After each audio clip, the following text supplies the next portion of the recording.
Welcome to Kenton's videos. Enjoy the video. You begin by getting the essentials ready. Sign in and confirm image editing permissions so features load correctly. Upload one or more reference images and name layers immediately because organization saves time as complexity grows. Once done, pick your canvas size. 1920 x 1080 is a good default, and set scale to 1/2 if you need faster iterations. Make sure to enable high-quality preview only when you're near finalizing to keep responsiveness while you experiment. You now dive into detailed editing.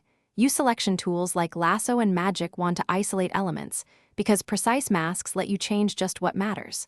Once masked, tweak exposure, saturation, and noise with incremental changes. Small steps prevent overshoot, and use the 0:5:2 scale sliders for localized sharpening or blur.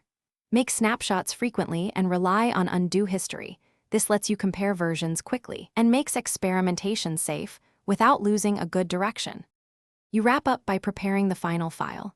Choose PNG for lossless images or JPG at 85% for web balance. Include metadata only if required. Once done, decide whether to flatten layers for export or save a PSD stack for later edits, and make sure the color profile matches your destination.